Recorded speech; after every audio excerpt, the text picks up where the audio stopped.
নিয়ন্ত্রণ হারিয়ে ভ্যান চালকের ধাক্কা সাইকেল আরোহীকে, মেজাজ হারিয়ে ভ্যান চালককে সজোরে চড় আর তাতেই প্রাণ গেল ভ্যান চালকের। হাওড়ার বেনারস রোডের উপর কোনা হাইওয়ে স্কুল সংলগ্ন এলাকার ঘটনা। জানা গিয়েছে, কোনা হাই স্কুলের সামনে এক ভ্যান চালক নিয়ন্ত্রণ হারিয়ে এলাকার এক সাইকেল চালককে ধাক্কা মারেন। ঘটনাস্থলে দুজনের মধ্যে শুরু হয় বচসা। এরপরই মেজাজ হারিয়ে সাইকেল চালক ওই ভ্যান চালককে সজোরে চড় মারেন বলে অভিযোগ। চড় মারতেই সঙ্গে সঙ্গে মাটিতে লুটিয়ে পড়েন ওই ভ্যান চালক।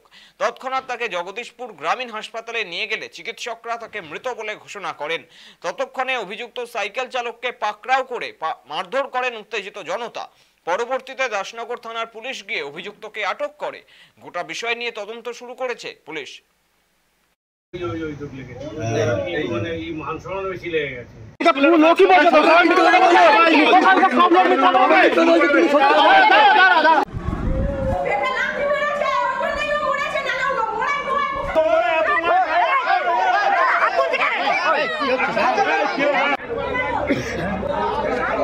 আপন মেরে ফেলেছে, তাকে এখন নিয়ে চলে গেছে। আমি চাই যে আমার বাবার মানে যে মেরেছে তার খুব শাস্তি হোক, তাকে যেন শাস্তি হয়, যে কোনো কারণে যেন সে ছাড়া না পেয়ে যায়। বাবা কি নিয়ে যাচ্ছিল? বাবা ভ্যান চালাচ্ছে, ভ্যান চালায়।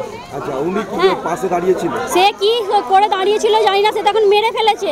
তার পায়ে ধাক্কা লেগেছে, সে তখন সুস্থ হয়ে দাঁড়িয়ে আছে, তাতে কিছু হয়নি। সে তার পায়ে এমন লেগেছে, সে একটা মানুষকে মেরে ফেলবে শুধু গরিব বলে, তার পাওয়ার আছে বলে? তাকে শাস্তি দিতে হবে, যে কোনো কারণে তার ছাড়লে হবে না। স্কুল ছুটি হয়েছে আর এই ভ্যান দাদা ভ্যানটা নামিয়েছে গরম জায়গা। ওখানে যে কোনো ভালো ড্রাইভার, যত ভালোই ড্রাইভার হোক, একটু সমস্যা দেখা দেয়, গাড়ি একটু চাকা ঘোরাফেরা করে। তা উনি ভ্যানটাকে নামিয়েছে যেই, দাদার এই শরীর নামিয়েছে যেই, চাকাটা উনি সঙ্গে সঙ্গে ঘুরিয়ে নিয়েছে বাচ্চাদের সতর্কতার জন্য, বাচ্চাদের সুস্থতার জন্য উনি ভ্যানটাকে ঘুরিয়ে নিয়েছেন। ঘুরিয়ে নেবার পরেই কী করছে, উনি দাঁড়িয়ে পড়েছেন এক সাইডে, দেওয়ালে ঠেকেও ছিল। আর যে ভদ্রলোক মেরে ফেলেছেন, যদি মরে যায় উনি, যে মেরে ফেলেছেন উনি সঙ্গে সঙ্গে দাঁড়িয়ে থেকে সব সাইকেল ফাইকেল সরিয়ে ঠিক এইভাবে এইখানটা মেরেছে। মারতেই উনি শুয়ে পড়লেন। শুয়ে পড়ে আমাদের সেলুনের যত দাদা আছে, ওখানকার যত দোকানদার আছে, সবাই তেরে এগিয়ে গেলাম।